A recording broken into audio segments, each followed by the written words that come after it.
Vincent Crouzet, bonjour. Bonjour.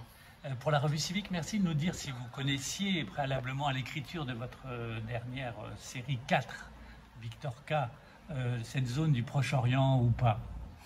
Alors, dans ma jeunesse, dans mes activités passées, effectivement, j'ai passé quelques semaines de travail au Liban, qui était dans une période compliquée. C'était l'époque de la guerre civile libanaise entre le général Aoun et les différentes phalanges et milices. Et donc, j'ai appris à découvrir, effectivement, un Orient très compliqué et au-delà des idées premières que je me faisais de ce conflit qui était soi-disant un conflit religieux ou politique, je me suis aperçu en fait qu'il était lié à des intérêts très privés.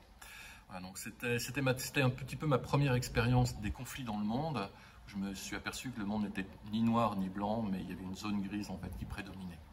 Et que nous découvrons dans cette quatrième série de Victor K, sur le plan de l'analyse actuelle de la situation militaire dans la guerre qui oppose Israël au Hamas. Certains experts estiment qu'il y a une supériorité très nette de Tsahal sur les combattants armés du Hamas. Est-ce que vous êtes d'accord sur cette supériorité effective aujourd'hui à Gaza? C'est une supériorité effective, mais qui ne veut pas dire grand-chose, puisqu'on sait depuis la nuit des temps que le rapport du faible au fort dans un conflit peut être géré par le faible. C'est ce qu'on appelle, c'est la base des mouvements de guérilla, en fait, qui réussissent en fait à résister à un occupant ou à un envahisseur extérieur grâce au soutien de la population, ce qui est exactement le cas à Gaza, avec toutefois une grande différence, c'est que cette fois-ci la population est prise comme bouclier humain par le Hamas. C'est une première en fait, une première dans l'histoire. Alors effectivement, supériorité militaire certes, mais avec des contraintes très fortes, notamment sur le plan humanitaire, pour essayer d'épargner le plus possible aujourd'hui les populations civiles, contrairement aux premières semaines où les bombardements étaient massifs et il y avait moins d'objectifs stratégiques, chirurgicaux qui étaient frappés. Aujourd'hui, Tsahal essaye d'identifier des cibles de haute valeur et de les frapper. Alors effectivement, malheureusement, il peut encore y avoir des victimes collatérales. C'est le grand problème de ce conflit, surtout dans la mesure où la densité humaine, en fait, s'est densifiée un peu plus à Rafah, puisque Khan Younes et le nord de Gaza, en fait, ont été évacués d'une partie de leur population. C'est la grande contrainte que rencontre, en fait, Tsahal aujourd'hui. Avec une perspective quand même de gagner cette guerre au sens non pas politique, mais au sens de destruction de 90% des infrastructures militaires du Hamas, notamment des fameux tunnels. Les fameux tunnels, mais c'est surtout l'élimination des chefs militaires du Hamas et des forces spéciales du Hamas qui signera certainement le signal de la fin du conflit.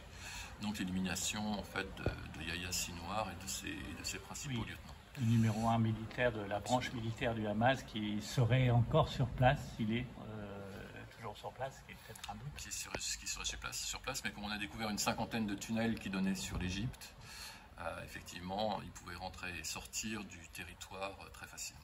Et donc, à la question, vous pouvez penser que c'est un conflit qui va durer encore plusieurs mois, voire plusieurs années ou...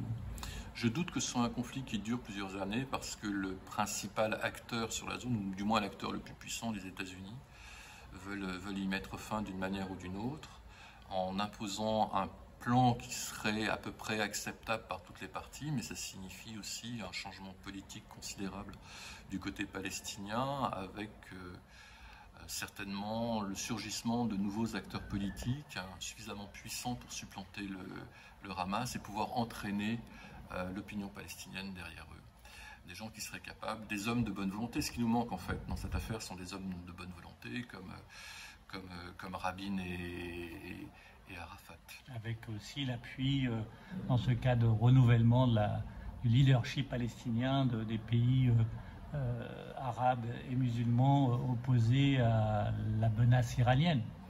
Oui, tout à fait. Alors le monde musulman est fracturé entre monde sunnite et monde chiite, et même dans les mondes sunnites, il y a des oppositions très très fortes. Donc il n'est pas uni comme un seul homme en fait dans cette affaire. Il y a des dirigeants de pays musulmans qui ont condamné très très fermement en fait le Hamas. Le roi de Jordanie, par exemple. Donc tout n'est pas si simple.